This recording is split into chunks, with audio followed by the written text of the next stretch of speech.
Chapter 1. The Mediation Field. An Overview and 4 Stories. Roughly 35 years ago, in a variety of places around the United States, many groups and individuals became interested in a process of dispute resolution called mediation. Although mediation had long been used in labor disputes, the new surge of interest extended to many other contexts, including community, family, and interpersonal conflict.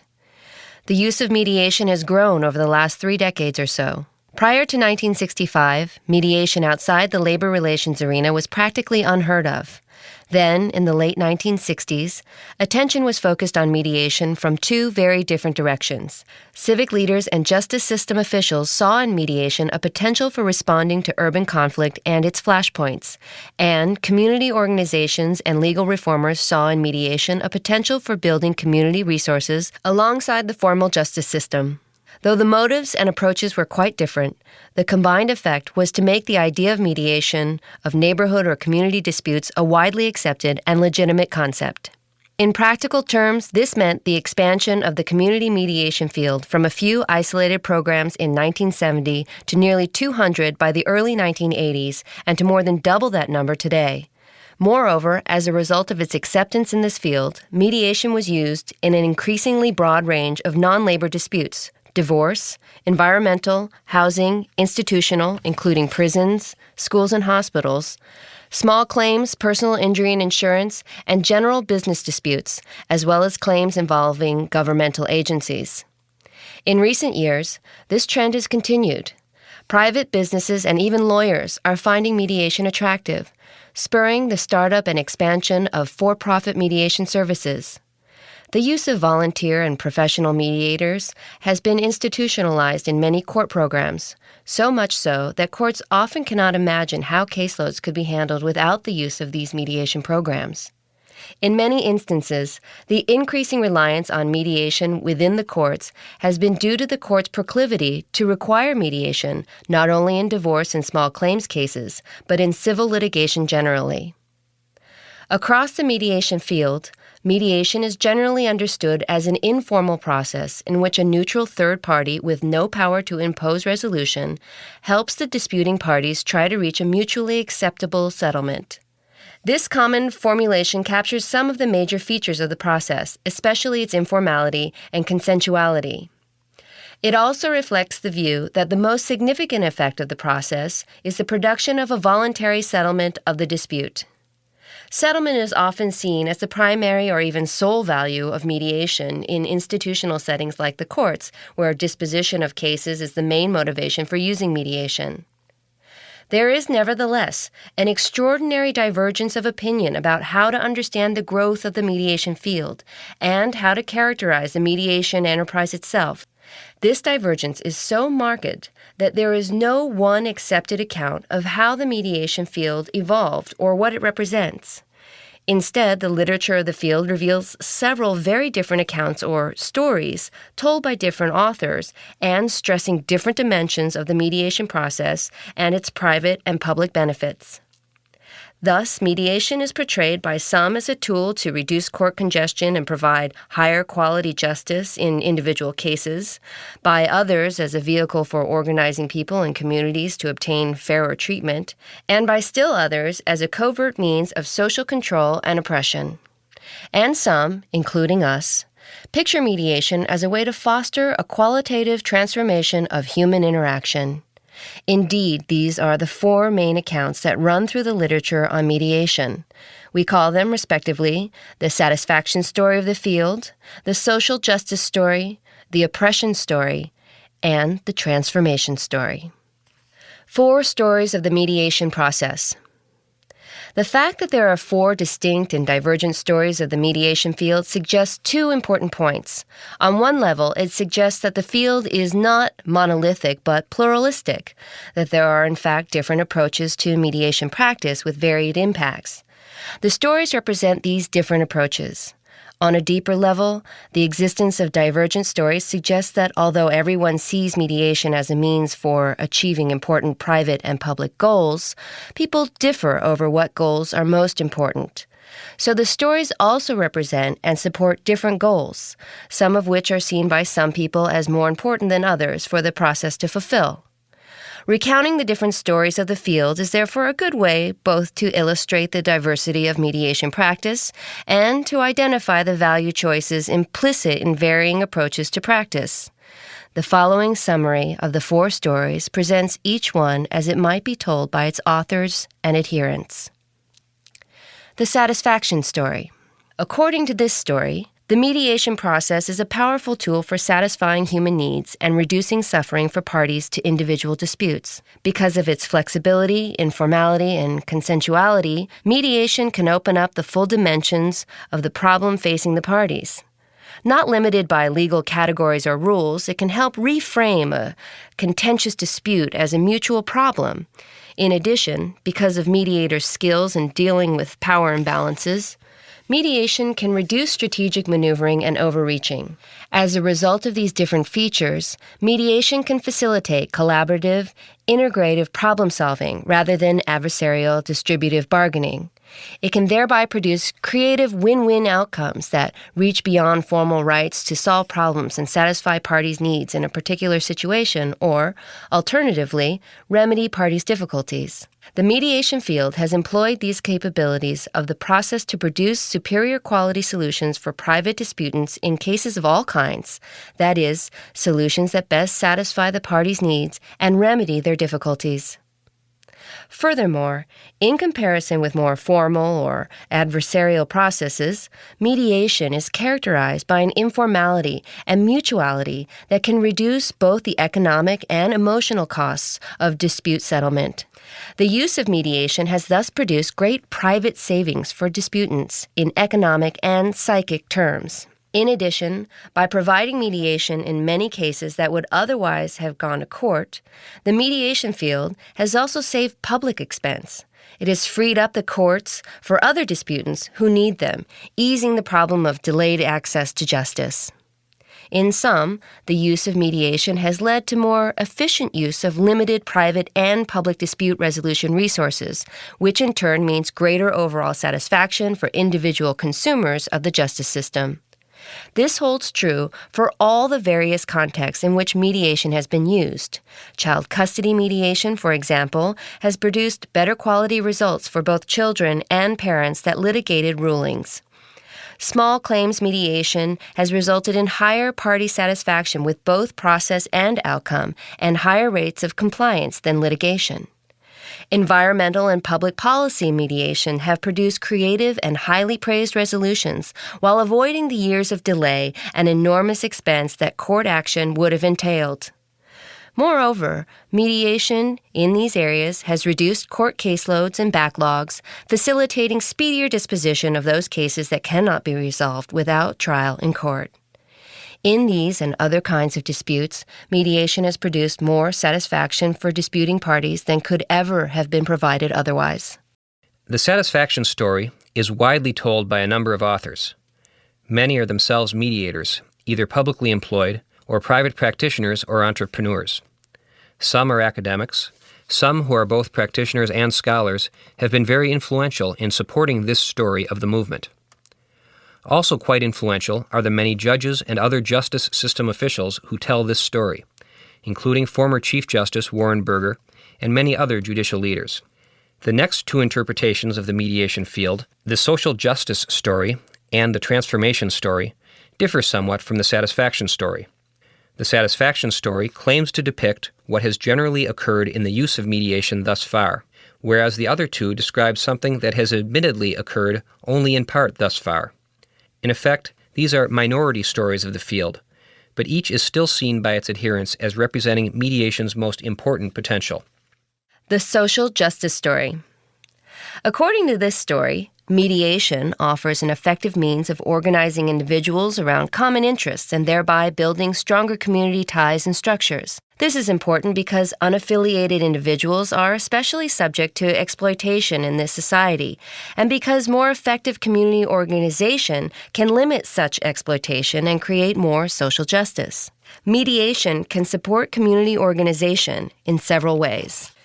Because of its capacity for reframing issues and focusing on common interests, mediation can help individuals who think they are adversaries perceive a larger context in which they face a common enemy. As a result, mediation can strengthen the weak by helping establish alliances among them.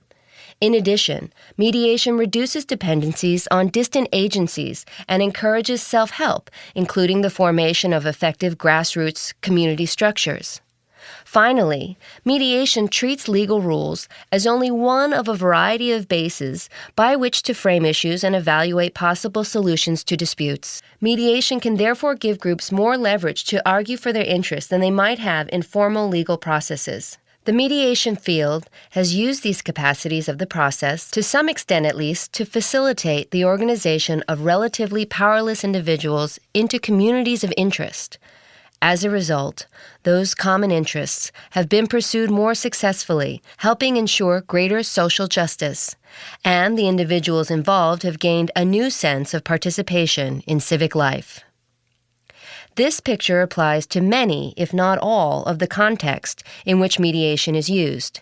Interpersonal neighborhood mediation has encouraged co-tenants or block residents, for example, to realize their common adversaries, such as landlords and city agencies, and to take joint action to pursue their common interests. Environmental mediation has facilitated the assertion of novel and not strictly legal claims by groups that have succeeded in redressing imbalances of power favoring land developers. Even mediation of consumer disputes has helped strengthen consumers' confidence in their ability to get complaints addressed, which has led to other forms of consumer self-help and has increased consumer power. In short, mediation has helped organize individuals and strengthen communities of interest in many different contexts, and could be used more widely for this purpose. The social justice story of the mediation field has been told for a long time, though by a relatively small number of authors, usually people with ties to the tradition of grassroots community organizing. Examples include Paul Waroftig, an early figure in community mediation, and Ray Schoenholtz, founder of the Community Boards program, long known for its organizing orientation. More recently, Carl Moore and Margaret Herman have echoed this account. Although the numbers of its adherents are few, this story has been told consistently from the earliest stages of the field. The third story, the transformation story, focuses on some of the same features of the mediation process as the first two.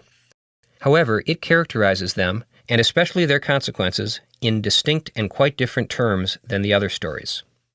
The transformation story. According to this story, the unique promise of mediation lies in its capacity to transform the quality of conflict interaction itself, so that conflicts can actually strengthen both the parties themselves and the society they are part of. Because of its informality and consensuality, mediation can allow parties to define problems and goals in their own terms, thus validating the importance of those problems and goals in their parties' lives. Further, mediation can support the parties' exercise of self-determination in deciding how, or even whether, to settle a dispute, and it can help the parties mobilize their own resources to address problems and achieve their goals. The mediation field has, at least to some extent, employed these aspects of the process to help disputing parties activate their inherent capacity for deliberation and decision-making in adverse circumstances. Participants in mediation have, as a result, gained a greater sense of strength of self, including self-respect, self-reliance, and self-confidence. This has been called the empowerment dimension of the mediation process. In addition, the private, non-judgmental character of mediation can provide disputants a non-threatening opportunity to explain and humanize themselves to one another. In this setting, and with mediators who are skilled at enhancing interpersonal communication, parties often discover that they can feel and express some degree of understanding and concern for one another despite their disagreement. The field has, again to some extent, used this dimension of the process to help individuals activate their inherent capacity for understanding the problems of others. Mediation has thus engendered, even between parties who start out as fierce adversaries, acknowledgement and concern for each other as fellow human beings. This has been called the recognition dimension of the mediation process. Although empowerment and recognition have been given only partial attention in the mediation field thus far, a consistent and wider emphasis on these dimensions would contribute to the transformation of conflict interaction from a negative and destructive social force into a positive and constructive social force, helping individuals to interact with more confidence in themselves and empathy for each other, and helping to transform society as a whole from a truce between enemies into a network of allies. This picture captures the potential of mediation in all types of disputes, not just certain areas in which human relationships are considered important, implying that elsewhere they are not. Consumer mediation can strengthen the confidence of and evoke recognition between merchants and consumers, transforming the character of commercial transactions and institutions. Divorce mediation can strengthen and evoke recognition between men and women, changing the character of male-female interaction generally. Personal injury mediation can strengthen and evoke recognition between insurance assessors and accident victims, transforming the character of compensation processes. In every area, mediation could, with sufficient energy and commitment, help transform the quality of social interaction and, ultimately, social institutions. The transformation story of the mediation process was not widely told in the published literature of the field prior to the publication of the first edition of this book. The few who expounded it included practitioners such as Albie Davis and academics such as Leonard Riskin and Carrie Menkel-Meadow. Nevertheless, beyond the world of the printed word, this story was given voice in informal discussions among both academics and mediation practitioners.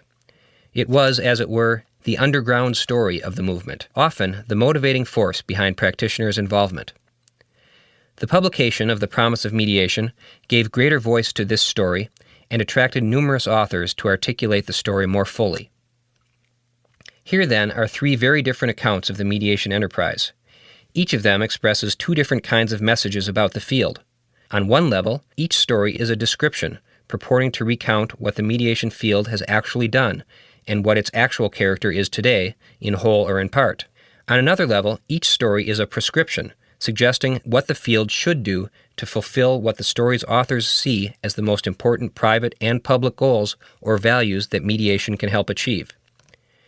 The final story of the field differs from all the others. The first three all see positive effects or potentials in the process, although each sees them differently. The fourth, by contrast, sees only negative effects or potentials. It presents not a prescription for the field, but a warning against it. We call it the oppression story. The oppression story. According to this story, even if the field began with the best of intentions, mediation has turned out to be a dangerous instrument for increasing the power of the state over the individual and the power of the strong over the weak. Because of the informality and consensuality of the process, it can be used as an inexpensive and expedient adjunct to formal legal processes, seeming to increase access to justice, but actually operating to extend the control of the state into previously private domains of social conduct. Once having entered those domains, and given its lack of both procedural and substantive rules, mediation enlarges the discretion and power of state-sponsored decision-makers, and it can magnify power imbalances and open the door to coercion and manipulation by the stronger party. Meanwhile, the posture of neutrality excuses the mediator from preventing this. As a result, in comparison with formal legal processes, mediation has often produced outcomes that are unjust, that is, disproportionately and unjustifiably favorable to the state and to stronger parties. Moreover, because of its privacy and informality, mediation gives mediators broad strategic power to control the discussion, giving free rein to mediators' biases. These biases can affect the framing and selection of issues, consideration and ranking of settlement options, and many other elements that influence outcomes. Again, as a result, mediation has often produced unjust outcomes. Finally, because mediation handles disputes without reference to other similar cases and without reference to the public interests, it results in the disaggregation and privatization of class and public interest problems. That is, the use of mediation has helped the strong divide and conquer, Weaker parties are unable to make common cause, and the public interest is ignored and undermined. In sum, the overall impact of the field has been to extend the state's control of individuals' lives, to neutralize social justice gains achieved by the civil rights, women's, and consumers' movements, among others, and to reinforce the status quo and the privileged position of those who benefit from it. This oppressive picture is found in all of the field's uses of mediation. Divorce mediation removes safeguards and exposes women to coercive and manipulative bargaining that results in unjust property and custody agreements. Landlord-tenant mediation allows landlords to escape their obligations to provide minimally decent housing. Employment discrimination mediation manipulates victims into accepting buy-offs and permits structural racism and sexism to continue unabated in businesses and institutions. Even in commercial disputes between businesses, mediation allows the parties to strike deals behind closed doors that disadvantage consumers and others in ways that will never even come to light. In every area, mediation has been used to consolidate the power of the strong and increase the exploitation and oppression of the weak. The oppression story is clearly a different kind of story than the other three. Rather than offering a description of and prescription for the mediation field, it sounds as a warning against it. The story is almost as widely told as the satisfaction story, but by very different authors. They include numerous critics of the mediation field, such as early and influential figures Richard Abel and Christine Harrington. Minority critics of the process like Richard Delgado and feminist critics like Trina Griot and others also tell the oppression story. In general, many, although not all, writers and thinkers concerned with equality tend to interpret the mediation field through the oppression story and see it as a serious threat to disadvantaged groups. Now that all the stories have been presented, a clarification of one crucial term is in order. Some authors have used the term transformation to mean the restructuring of social institutions in a way that redistributes power and eliminates class privilege. It should be clear that as we use the term here, in the transformation story and throughout the book, transformation does not mean institutional restructuring in this sense, but rather a change in the quality of conflict interaction. When the term is used to mean institutional restructuring, it does not carry any necessary implication of qualitatively different social interaction, but rather connotes a reallocation of material benefits and burdens among the individuals and groups. We see this aim as encompassed within the concept of social justice or fairness, and in the framework presented here, this kind of societal restructuring is the concern of the social justice and oppression stories, not the transformation story. Transformation, in the sense used here, connotes change in the quality of social interaction in and beyond conflict, although this kind of change will very likely lead to changes in social institutions as well. Implications of the stories: what is and what should be. Although all four accounts of the mediation field are in circulation, they're rarely laid out side by side as presented here. A few observers have noted the existence of multiple accounts of the field, although they have not identified the whole range described here. Far more commonly, however, only one of the four stories is told by a given author or speaker who believes it to be the true story of the field. One account describes mediation as creative problem-solving, which produces settlements that satisfy needs and reduce suffering on all sides of conflicts. Another sees mediation as helping to organize and build coalitions among individuals so as to generate greater bargaining power for the have-nots. A third pictures mediation as working to support empowerment and recognition and thus changing the quality of conflict interaction so as to increase human strength and understanding even within the crucible of human conflict. The fourth sees mediation as enhancing state control and applying pressure and manipulation in ways that cause greater unfairness to the already disadvantaged. Placing all four stories side by side reveals some important points. First, it supports the view that the mediation field is diverse and pluralistic. Not all mediators follow the practices described by any one story of the process.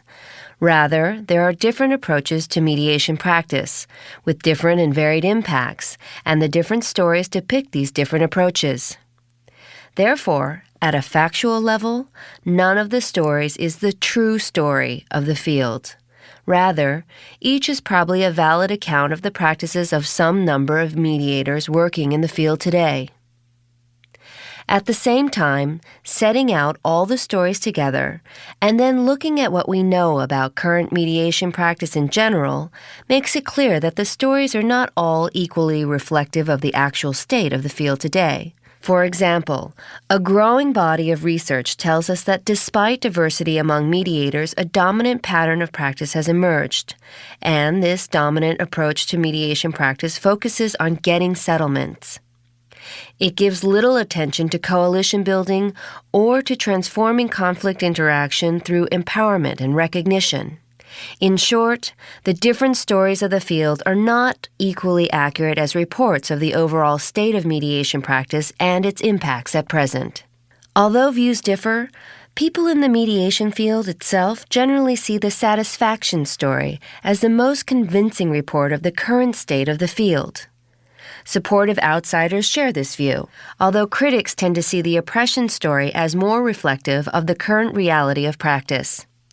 And almost everyone would agree that neither the social justice nor the transformation story reflects the what is of the mediation field today, although this situation has been changing in the decade since the first edition of this book was published.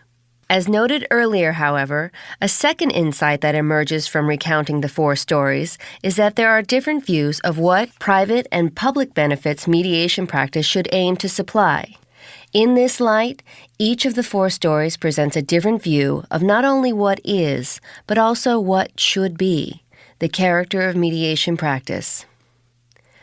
Regardless of which story we accept as a report of the field's present character, the future depends on which story we believe in as a prescription for what mediation should be providing for both private parties and society. If the satisfaction story reflects the bulk of what is actually going on today, and the transformation story reflects a minority voice in the field, the question remains, does this correspond to our view of how things should be?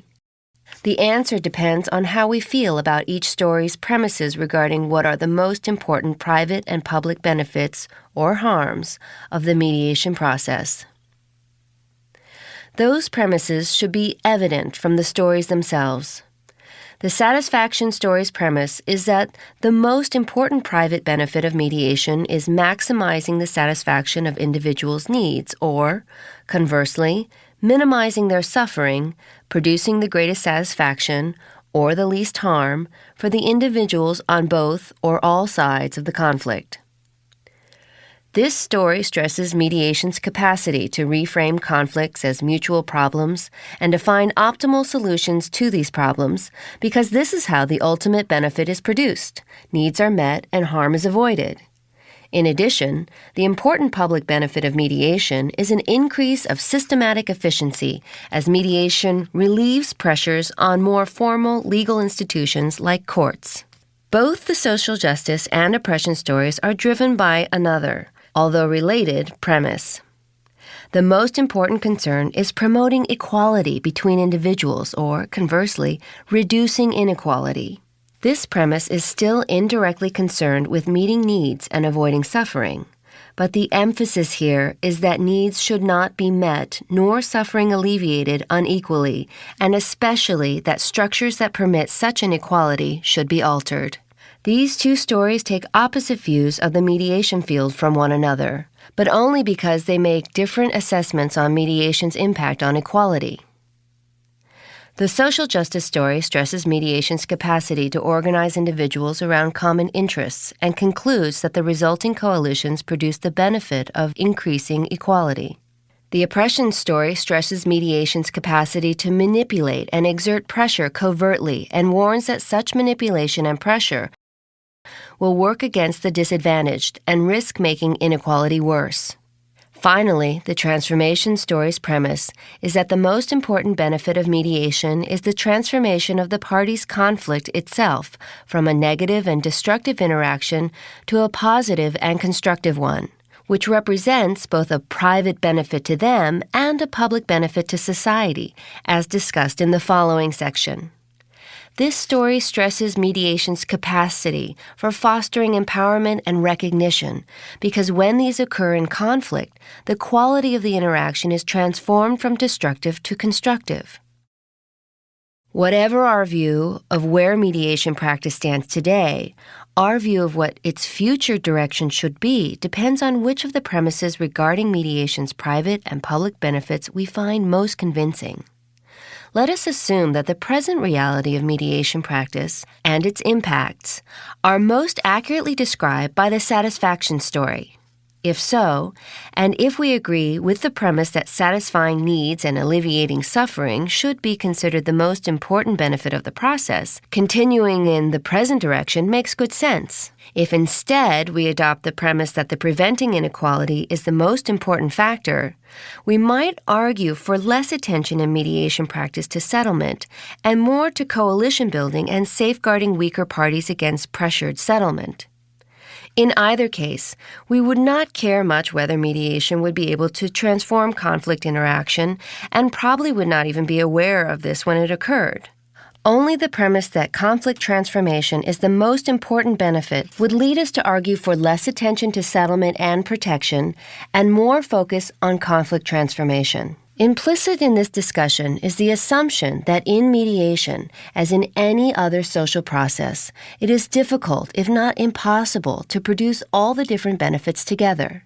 In practice, producing one benefit inevitably means foregoing the others to some degree, whether because of direct conflicts between the steps necessary to achieve them, or simply because of limited resources. Consequently, setting our own direction as mediators, as well as setting policies that govern the field's future direction, requires a view of which of the different benefits promised by the different stories we believe is most important, both to private users of mediation and to society as a whole. Just as the stories cannot be combined into a single description of the field, they cannot be combined into a single prescription either. Rather, the stories present us with choices regarding what mediation's future should be. To explain our own choice to work within the transformative model of mediation, we offer an initial overview of why we think conflict transformation matters. Then, in Chapter 2, we explain the theory of this model of mediation. The value of conflict transformation, an initial view. The mediation process contains within it a unique potential for transforming conflict interaction and, as a result, changing the mindset of people who are involved in the process. This transformative potential stems from mediation's capacity to generate two important dynamic effects: empowerment and recognition. In simplest terms, empowerment means the restoration to individuals of a sense of their value and strength, and their own capacity to make decisions and handle life's problems. Recognition means the evocation in individuals of acknowledgement, understanding, or empathy for the situation and the views of the other. When both of these processes are held central in the practice of mediation, parties are helped to transform their conflict interaction from destructive to constructive, and to experience the personal effects of such transformation. Discovering the potential for empowerment and recognition. When the use of mediation first expanded to new arenas of practice, few fully grasped either the special capacity of mediation for fostering empowerment and recognition, or the immense importance of the phenomenon of conflict transformation. Nevertheless, many had strong intuitions on both counts.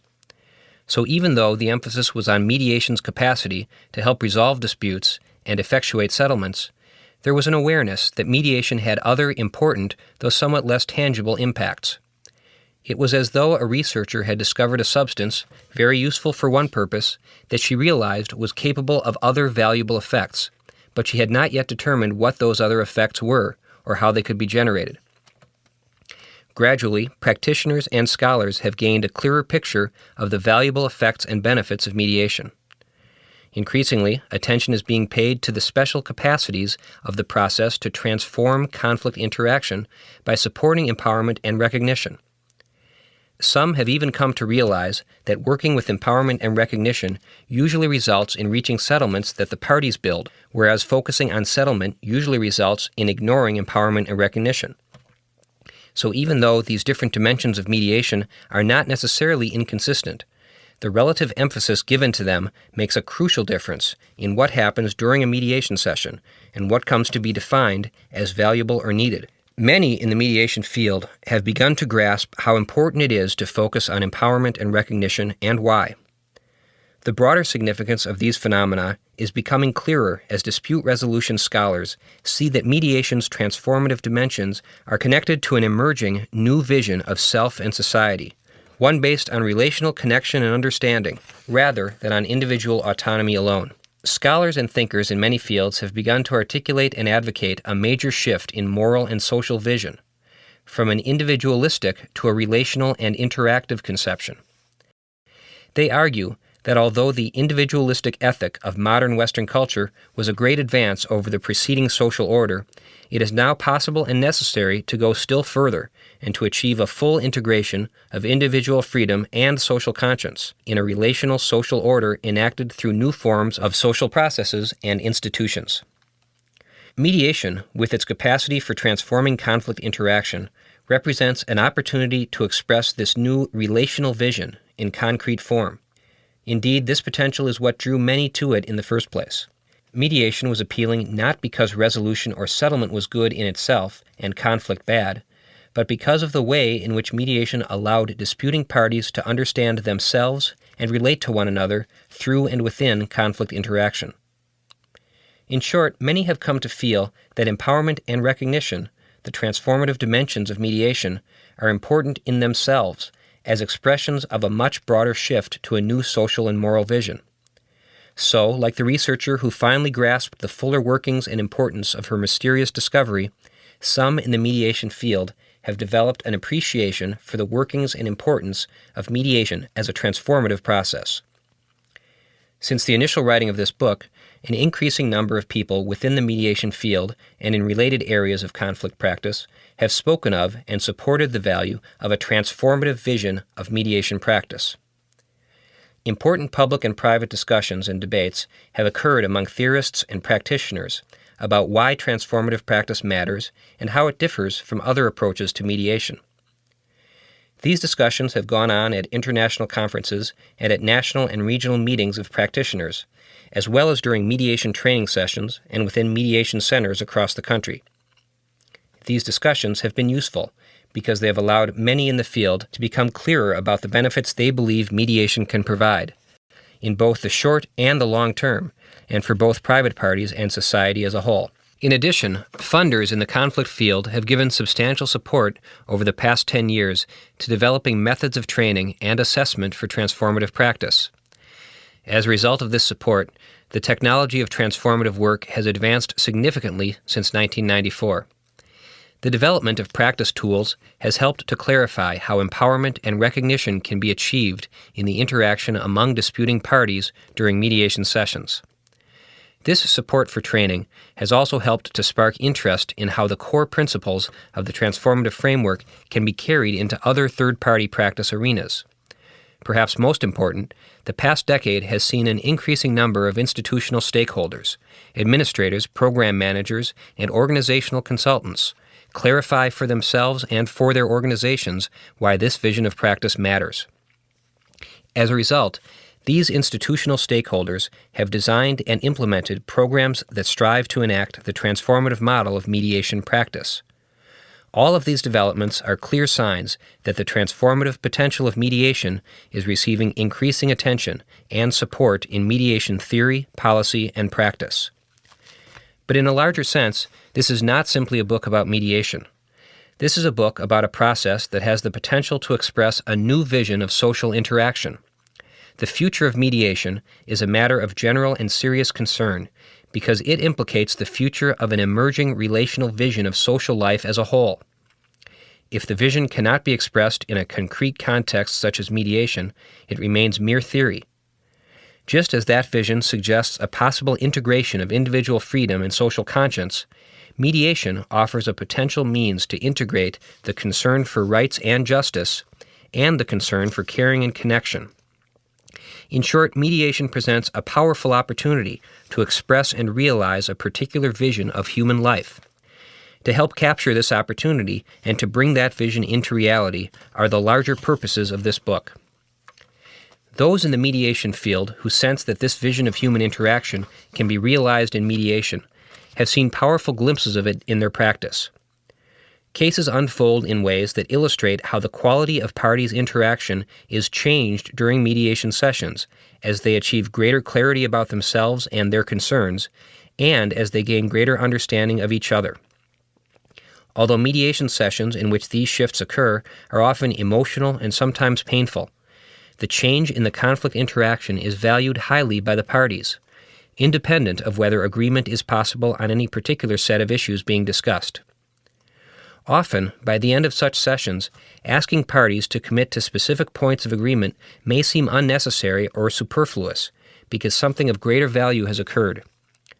The interaction between the parties has changed in ways that eclipse any particular problem or dispute. This change is valued by parties not only because it alleviates the consequences of destructive escalation in their current conflict, but also because it has a positive impact on them as individuals. I'll never ever train you. One case recently mediated in the U.S. Postal Service Redress Mediation Program illustrates in a general way the value that transformative mediation offers to parties in conflict. The Redress Program is an internal mediation program that addresses claims of employment discrimination within this governmental agency. Other employers, public and private, are adopting similar programs. The Redress Program, in particular, has adopted transformative mediation as its preferred model of practice. Employees who file claims of discrimination of any kind may choose to mediate their claims prior to a formal internal investigation.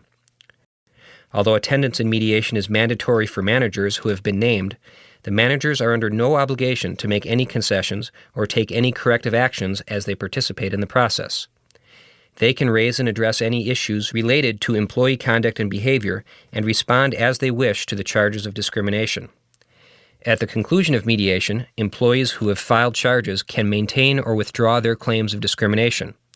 If they maintain their charges, they can take their issues to the next step in the administrative process. Mark, a letter carrier in his early 30s with 10 or so years of experience, had filed a claim of discrimination against the Postal Service. His claim specifically targeted the actions of his immediate supervisor, Lewis, and Gwen, the manager to whom Lewis reported. Lewis and Gwen were of the same age, 15 or 20 years older than Mark. After some introductory remarks by the mediator, Mark chose to speak. Addressing the mediator, he described himself as having a history of activism within the Postal Service. He said he had advocated for himself and other letter carriers over the years when demands on carriers' productivity had exceeded what could be fairly expected of them.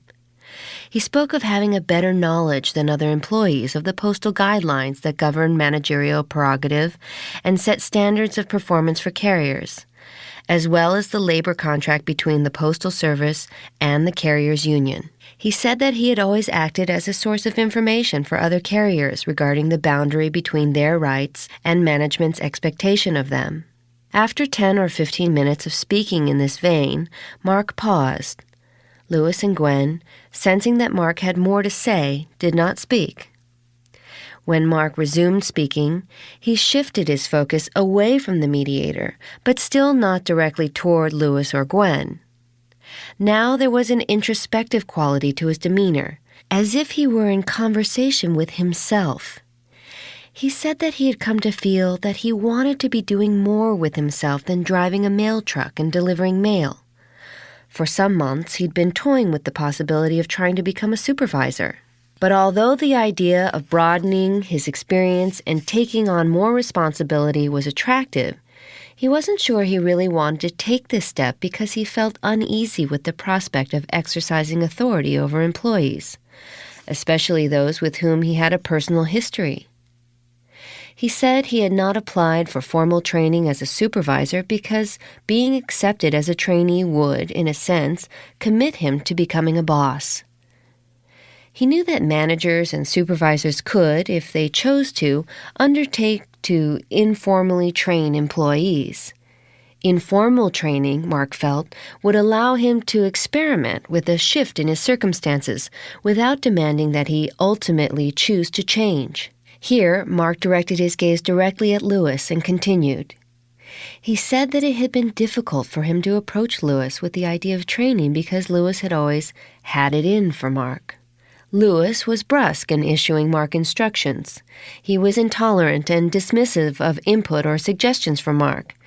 In fact, Mark felt that for years it had been impossible to have a two-way conversation with Lewis. Mark's worst expectations about Lewis were confirmed a month or so before the mediation, when he did ask Lewis about the possibility of an informal training.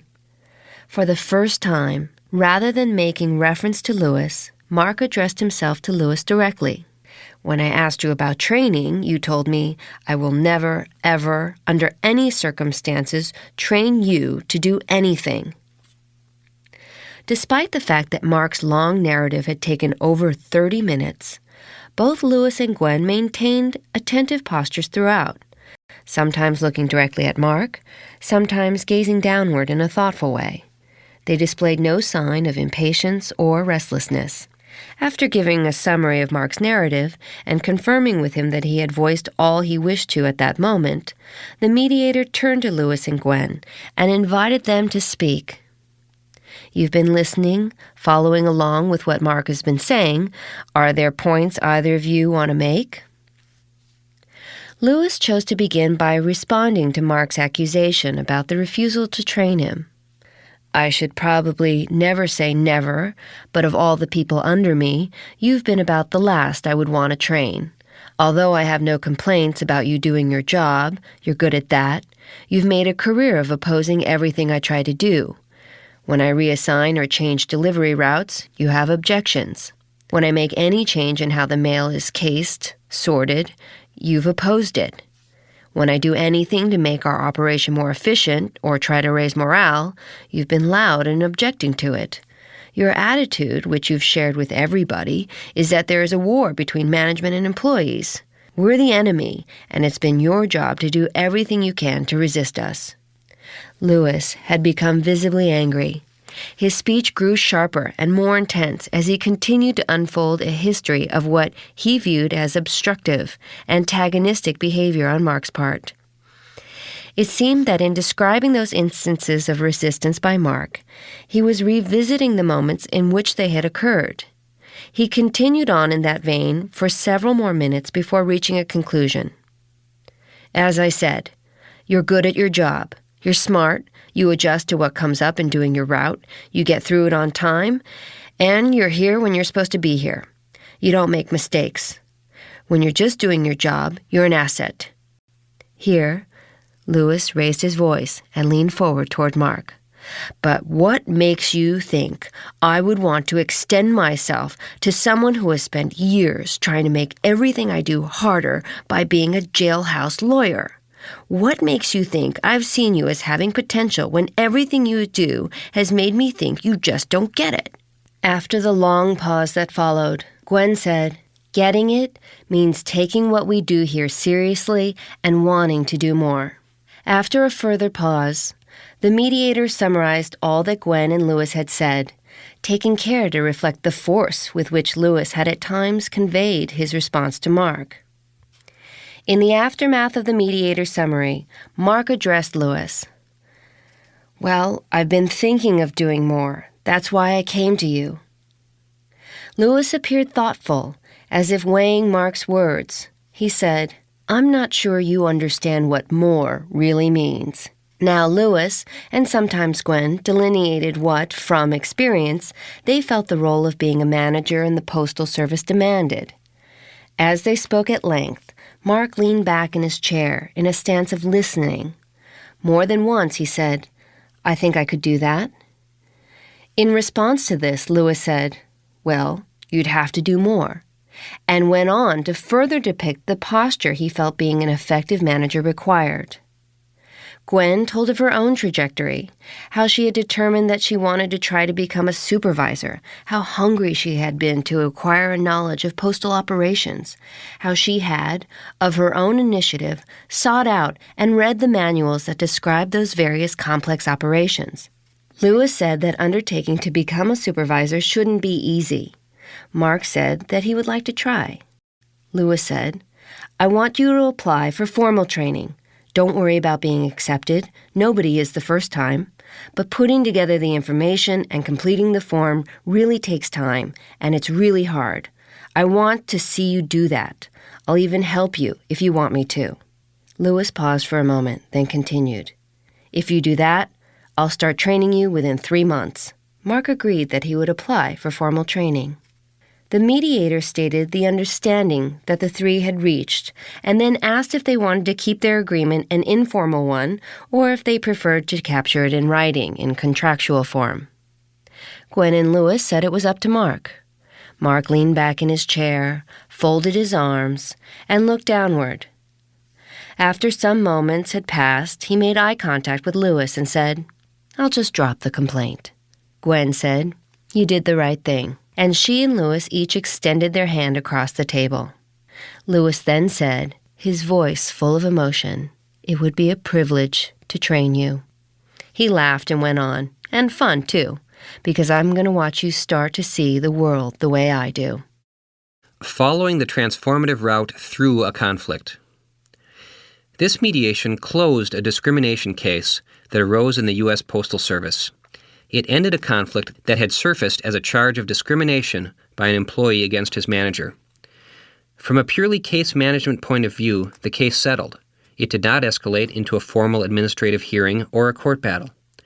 But in another sense, the closure of this case was a minor part of what this mediation accomplished.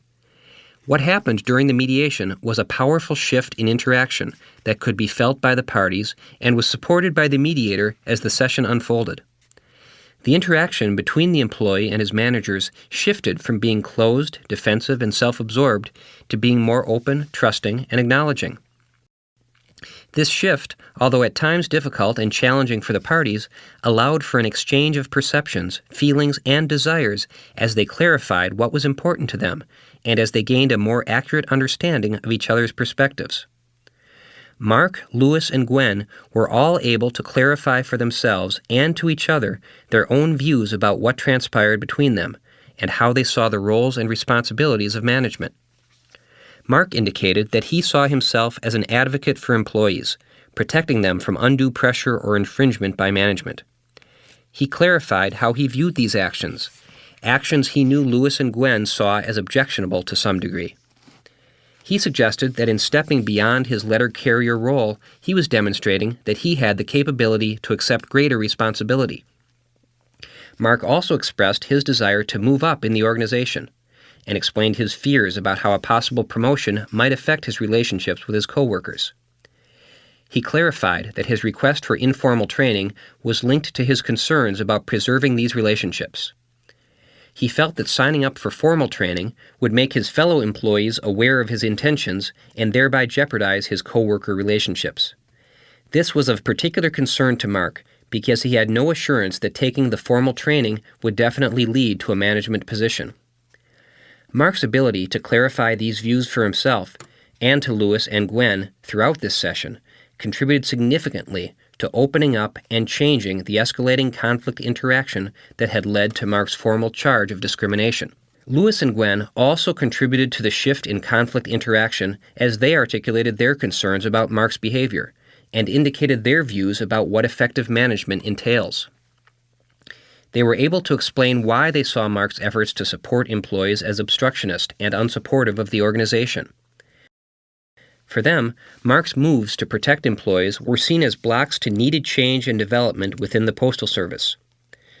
Lewis also explicitly acknowledged the quality of Mark's competent performance in his current role as a letter carrier, and both Lewis and Gwen clarified what doing more as a manager meant to them. They were, in a way, giving Mark concrete and useful information about how he could reach his goal of becoming a manager. They were also revealing to Mark how they saw themselves and their work and what it meant to them, something they assumed he had never understood before. Expressing these important and revealing views opened and deepened the discussion. Although the change in interaction created discomfort and heated argument, it allowed for the exchange of important information that was not openly and clearly discussed in their prior workplace interactions. All of the parties became clearer about their own views through the open expression of them, and all found a voice to express their sentiments to each other in a direct and revealing way. The expression of each person's views was accompanied by increasing acknowledgement of each other. The willingness to listen and take in what each was saying conveyed an intention to hear and think about the other's point of view. In the face of the personally challenging comments that were being made, this willingness to hear the other's views was significant in reshaping the interaction. Beyond being attentive to each other, the parties expressed an understanding of each other's experiences and views. Lewis acknowledged the quality of Mark's letter carrier work and noted his efforts to extend himself further, while still clarifying that he held a very different sense of how aspiring managers should act. Lewis also acknowledged Mark's concern about taking the risk of formal training and tried to allay his fears about accepting this option as a route to a managerial position. Sensing that Mark felt unsure about his abilities to succeed at the training, he offered to help Mark start this training process and assured him that most people don't make the cut in their initial attempt. All of these comments showed understanding and concern for what Mark was thinking and feeling. Similarly, Mark was willing to consider Lewis and Gwen's views on what is entailed in preparing for and enacting the management role. Mark indicated a willingness and ability to do what these managers were suggesting, including the option of applying for formal training. The support that Mark received from Lewis and Gwen as this session unfolded made him less concerned about losing the close relationships he had built with his current coworkers. The connection Mark was developing with his managers in mediation helped him to want to take the risk of applying for the formal training. He now was developing personal support that mattered as much as the camaraderie he had with his coworkers. Although this conflict came to mediation as a charge of discrimination, the discussion that occurred as the interaction unfolded soon turned to a wide range of important issues that had more to do with clarifying and understanding expectations and professional objectives than it did with charges of inequitable treatment or favoritism. The shift in interaction that occurred in this session brought forth the parties' capacities to articulate their own views and to stand up for themselves as an employee or as managers. The ability to clearly and coherently explain themselves laid the groundwork for them to step beyond their own defensive and self-absorbed postures and to make the decisions they wanted to make. For Mark, it meant being able to try out the managerial training role. For Lewis and Gwen, it meant supporting Mark in his efforts to be successful in that attempt. All of these people knew at some level that during this session they had made choices about revealing their desires and about acknowledging each other's views that had powerful reparative effects on their working relationship. They were aware that they themselves had made statements and decisions that profoundly changed their interaction that easily could have continued to escalate. Failure to change their interaction in this way through this mediation could have led to continued frustration for Mark, a waste of his potential managerial talent, continued strained and threatening communication, and perhaps an increasingly tense work environment for the entire unit in which these employees worked. But instead, as a result of this experience of their own power to redirect events, they left the session with a firmer connection with each other and a greater awareness of their own potential resources they could draw from when confronted with other workplace conflicts. The value of conflict transformation. Mediators who focus on the transformative potential of mediation often experience sessions much like this one. They see the turns that this conflict took not as serendipitous events, but as the result of the focus on opportunities for empowerment and recognition that arise as conflict interaction unfolds. What this case suggests, and others like it, not only in the workplace but in many other contexts, is that an approach to practice is possible that realizes the transformative potential of the mediation process. But taking this approach requires a sustained focus on mediation's capacity to support conflict transformation. Transformative mediators concentrate on empowering parties to define issues and decide settlement terms for themselves, and on helping parties to better understand one another's perspectives. In keeping this focus, transformative mediators help parties recognize and exploit the opportunities for balancing strength of self and connection to others. When people can talk through difficult issues, making clear choices with greater understanding of those with whom they differ or disagree, They learn how to live in a world where difference is inevitable. They move outside themselves in attempting to understand and connect with others while remaining true to their own decisions and choices. The strongest reason for believing that the transformative story should guide mediation practice is the story's underlying premise, that the benefit of conflict transformation, that is, changing the quality of conflict interaction, is more valuable than the other benefits that mediation can be used to produce, even though those other benefits are themselves important. The workplace mediation just described was intended to illustrate concretely why this view makes sense. At a more general level, it makes sense to see conflict transformation as the most important benefit of mediation, both because of the character of the benefit itself and because of mediation's special capacity to achieve it. Conflict transformation has a unique character compared with the benefits promised by the other stories of the mediation process, both private and public. Obtaining satisfying and fair outcomes is undoubtedly important to parties in conflict, as is minimizing the economic and emotional cost of doing so. However, the importance of these benefits rests on the assumption that people are separate beings who are affected by, but not essentially connected to, each other, so that meeting needs can be accomplished without necessarily changing the quality of the interaction itself. By contrast, the importance of conflict transformation rests on the assumption that people are, by their essential nature, both separate and connected beings, who are distressed whenever negative interaction between them continues, even if their separate needs get satisfied. Some thinkers, including communitarian scholars, describe this quality as the inherent social nature of human beings. Others, including feminist and dialogic moral philosophers, describe it as the inherent moral nature of human beings, with the term moral connoting sensitivity to the claims of both self and other. Both kinds of thinkers are using different terms to describe the same quality of human nature. They and others, who follow what is generally known today as a relational account of human nature and society, recognize this dual consciousness of simultaneous separateness and connection as inherent in human beings. As will be discussed in Chapter 2, there is considerable evidence that the desire to change negative interaction is a primary motivator for parties in dealing with conflict, precisely because of this dual quality of human nature. In this light, the benefit of conflict transformation responds to the parties' inherent sense of social or moral connection, a basic part of their nature as human beings that is not addressed by the other benefits of mediation. Conflict transformation is therefore a different kind of benefit than those of the other stories of mediation. Regarding public benefits, there is also a qualitative difference between the benefit of conflict transformation and the benefits of the satisfaction and social justice stories.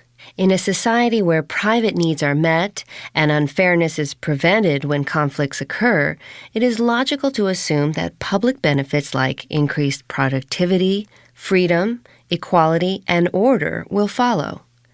However, the attainment of those public benefits is likely to be short-lived if negative conflict interaction itself is not addressed, because then conflict will probably recur or even worsen, undermining the public benefits supposedly achieved.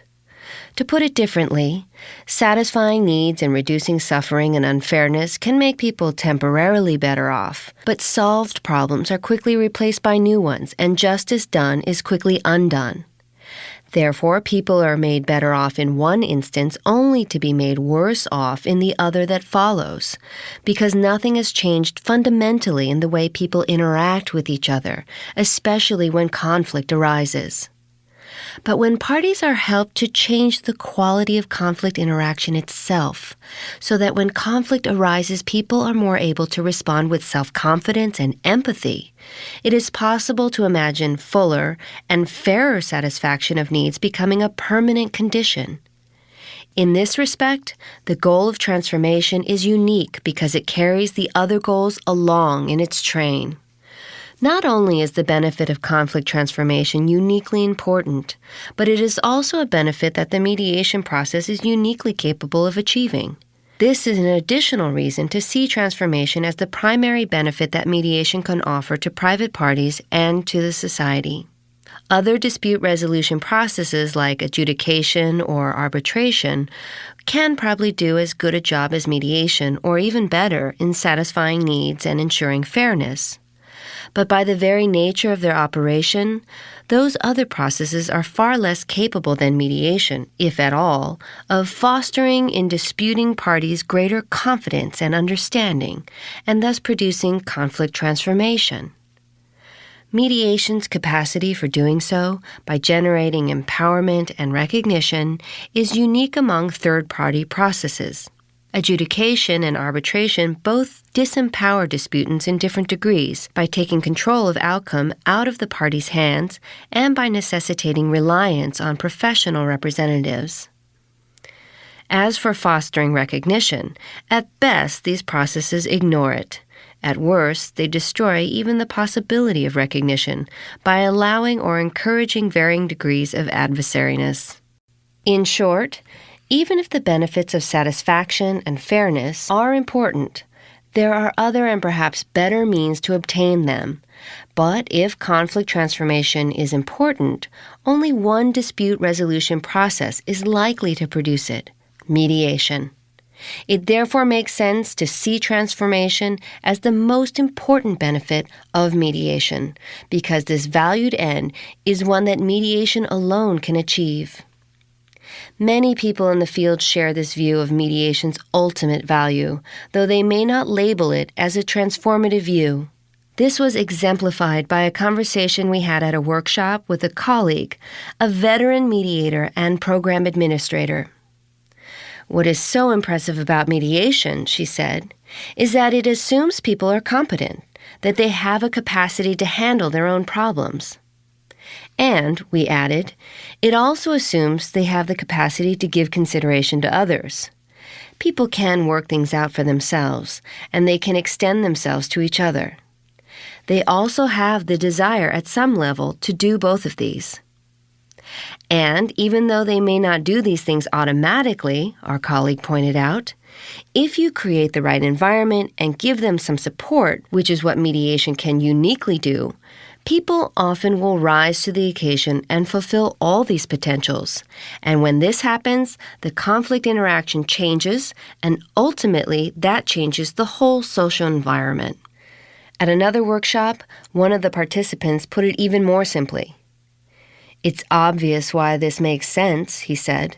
"Clear, confident, connected people don't hurt themselves or each other." Whether or not the label was used, the point was clear.